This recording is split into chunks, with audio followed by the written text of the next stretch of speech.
அன்பிற்குரிய நண்பர்களுக்கு அடியேன் நாகராஜனின் வணக்கம். ஆன்மீக இலக்கிய வரிசையிலே அபிராமி அந்தாதி என்பது ஒரு அற்புதமான நூல்.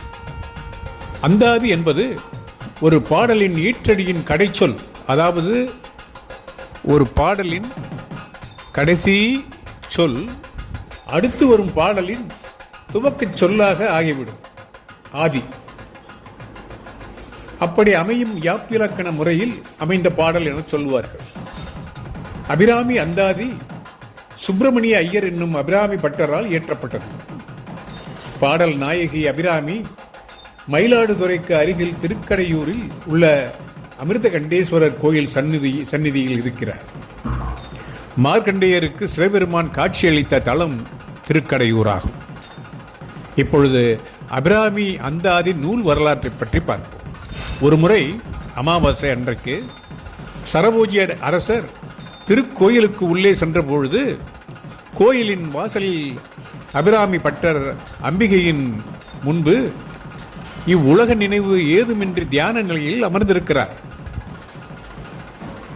அவருடைய உள்ளுணர்வை அறிய விரும்பிய மன்னர் இன்று என்ன திதி என்று கேட்கிறார். அம்பிகையின் அருள் மிகுந்த தோற்றத்தை மானசீகமாக ஆனந்தமாக கண்டு பரவசமுற்றிருந்த நிலையிலே அபிராமி பட்டர் வாய்குளறி இன்று பௌர்ணமி என்று சொல்லிவிட்டார்.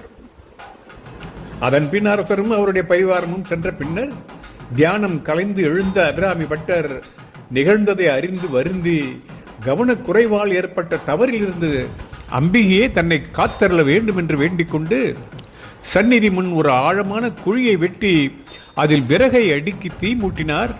அதற்கு மேல் ஒரு விட்டமும் 100 கயிறுகளான உரியையும் கட்டி அதில் ஏறி அமர்ந்து கொண்டார். அம்பிகை எனக்கு காட்சி கொடுத்து இந்த பழியை நீக்காவிட்டால் என் உயிரை விடுவேன் என்று சபதம் செய்துவிட்டு அபிராமி அந்தாதியை பாடத் தொடங்குகிறார். உதிக்கின்ற செங்கதிர் என்று ஆரம்பிக்கும் இந்த அந்தாதி பாடல்களில் ஒவ்வொரு பாட்டின் இறுதியிலும் உரியின் ஒவ்வொரு கயிறையும் அறுத்து கொண்டே வருகிறார். அப்போது 79வது பாடலில் வானில் நிலா தோன்றி அபிராமி பட்டரின் பக்தியின் பெருமையை நிரூபிக்கிறது. எஞ்சிய பாடல்களையும் பாடி கணபதி காப்பு உட்பட மொத்தம் 101 பாடல்கள் பாடி முடிக்கிறார் அபிராமி பட்டர். இந்த பாடல்கள் தமிழ் இலக்கியத்தில் அபிராமி அந்தாதி என்ற பெயரில் அழைக்கப்படுகின்றன. அபிராமி அந்தாதியின் இன்னொரு சிறப்பு அம்சம் என்னவென்றால், முதல் பாடலின் முதல் வரி உதிக்கின்ற என்ற வார்த்தையுடன் ஆரம்பிக்கிறது.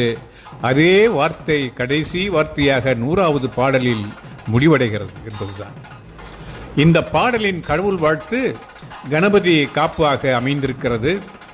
பாடல்: தாரமர் கொன்றையும் சண்பக மாலையும் சாத்தும் தில்லை ஊரதம் பாகத்து உமைமைந்தனே உலகேழும் பெற்ற சீரபிராமி அந்தாதி எப்போதும் என் சிந்தையுள்ளே காரமர் மேனி கணபதியே நிற்க கட்டுரையே.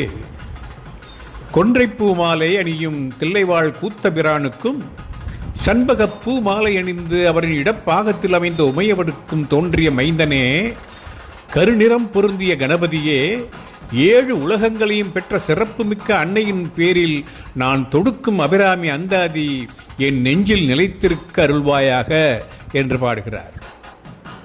அபிராமி அந்தாதி பாடத் தொடங்கும் முன் பிள்ளையார் சுழி போட்டுவிட்டு துவங்குகிறார் பட்டர். இது பற்றி பெரிய சங்கராச்சாரியார் சுவையாக கூறுவதை கேளுங்களேன். அவர் சொல்கிறார், ஒரு சின்ன குழந்தையானால் கூட அது ரொம்பவும் பெரிய மனிதர் வீட்டு குழந்தையாய் இருந்துவிட்டால் அதனிடம் எல்லோரும் அன்பு காட்டி கொஞ்சுவார்கள். ஏன், அதற்கு பயப்படக்கூட செய்வார்கள். அது ஏதாவது சண்டித்தனம் பண்ணினால் கூட மற்ற குழந்தைகளை அதட்டுகிற மாதிரி அதட்டாமல் அது கேட்பதை கொடுத்து விடுவார்கள். ஏனென்றால் இந்த குழந்தை போய் ரொம்பவும் செல்வாக்குள்ள அதனுடைய தகப்பனாரிடம் ஒருத்தரை பற்றி ஏதாவது புகார் பண்ணிவிட்டால் அவ்வளவுதான், அந்த ஆசாமிக்கு பெரிய உபத்திரவங்கள் வந்து சேருமல்லவா. அதனால் தான் இது பெரிய இடத்து பிள்ளை, அப்பா இதனிடம் அம்புக்கு போகப்படாது என்று சொல்கிறார்கள். ஆனால் இதற்கு நேர் எதிராக அந்த குழந்தையை மிச்சி இணக்கமாகிவிட்டால் அதன் தகப்பனாருக்கு அவரையே மிச்சுவதை விட உச்சி குளிர்ந்து விடுமாம். இப்படி பெரியவர்களை நேராக திருப்திப்படுத்துவது கஷ்டம். ஆனால் குழந்தைகளை மிகவும் எளிதில் திருப்திப்படுத்தி விடலாம். அந்த குழந்தையின் மகிழ்ச்சியில் அதன் தந்தைக்கும் மகிழ்ச்சி உண்டாகிவிடும். தன் குழந்தையை சந்தோஷப்படுத்தினவருக்கு எல்லா நன்மையும் பண்ணிவிடுவார் அந்த பெரியவர்கள். இப்படி இருக்கக்கூடிய பெரிய இடத்து பிள்ளை யார் என்று பார்த்தால் பிள்ளையார் தான் என்று தெரியும் என்று அந்த பெரியவா எவ்வளவு அழகான முறையில் பிள்ளையாருக்கு முதலில் வணங்கிவிட்டு ஆரம்பிக்க வேண்டும் எதையும் என்று சொல்லுகிறார் பாருங்கள். எப்படிப்பட்ட பிள்ளையாரை துதி செய்கிறார் பட்டர்? உமை மைந்தனை, கணநாதனாய் இருப்பவனை, கொன்றை மலரையும் செண்பக மாலையையும் சூடிக்கொண்டு தில்லை அம்பலத்திலே ஆனந்தமாக நர்த்தனம் செய்து கொண்டு இருக்கும் அந்த நடராஜனின் சரிபாதியாயிருக்கும் உமை மைந்தனை என்று சொல்கிறார். ஏன் இங்கே உமை மைந்தனே என்ற சொல்லை பயன்படுத்துகிறார்? சிவன் மைந்தனே என்று ஏன் சொல்லவில்லை? உமை மைந்தன் என்றே பேசுகிறாரே. உமை அம்மைதானே விநாயகரை படைத்தாள். அவளும் எப்படிப்பட்ட உமை? ஆனந்த நடனம் ஆடுகின்ற நடராஜனின் சரிபாதி அவள். அப்படிப்பட்ட உமை மைந்தனை அழைத்து இந்த அபிராமி அந்தாதி உலகேழும் புகழும் அபிராமி அன்னைதனை பாட வரும் இந்த அந்தாதி எப்போதும் தனது சிந்தையின் உள்ளே இருக்க வேண்டும் என்று பிரார்த்தித்துக் கொள்கிறார். சரிதானே? அதிலே இன்னும் 2 அழகான விஷயங்கள் இருக்கின்றன. ஒன்று, கணபதியே என்று இந்த பாடலில் குறிப்பிடுவது.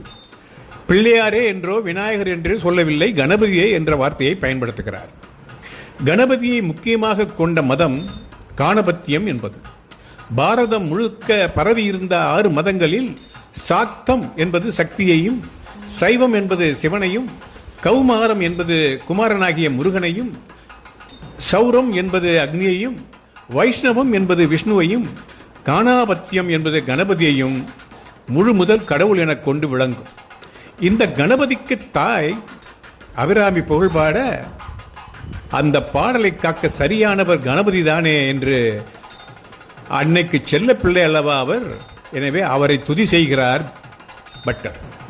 மேலும் கணங்களில் பூத கணங்களுக்கெல்லாம் அதிபதி என்றால் கணபதி என்று அழைக்கப்படுகிறார். நம் தேசம் முழுக்கவே கணபதி என்றே சொல்கிறார்கள். கணபதி பாப்பா மோரியா என்று மும்பை முழுக்க பிரபலம். வாதாபி கணபதியின் பதே என்றுதான் நாம் பாட ஆரம்பிக்கிறோம்.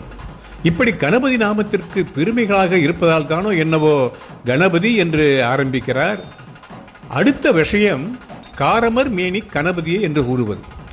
காரமர் மேனி கணபதி என்றால் கருமையான மேனி உடைய கணபதி என்று பொருள். நம் தமிழ் பாட்டி அவை கூட விநாயகர் அகவில் நெஞ்சில் குடிகொண்ட நீல மேனியும் என்று கணபதியை பாடியிருப்பார். நீல நிறத்தவராக, கரிய நிறத்துக்கு சொந்தக்காரனாக அவரை பார்க்கிறார். எது எப்படி இருந்தாலும் நமது அகங்காரம் என்னும் மதம் கொண்ட யானையை ஆளும் ராஜாவாக விளங்கும் கணபதியை கருமை நிறம் கொண்டவராக குறித்தது சரிதானே என்று தோன்றுகிறது. இப்படி நடராஜனின் பாகமாகிய உமையமின் மைந்தனாகிய கணங்களுக்கெல்லாம் தலைவணங்கிய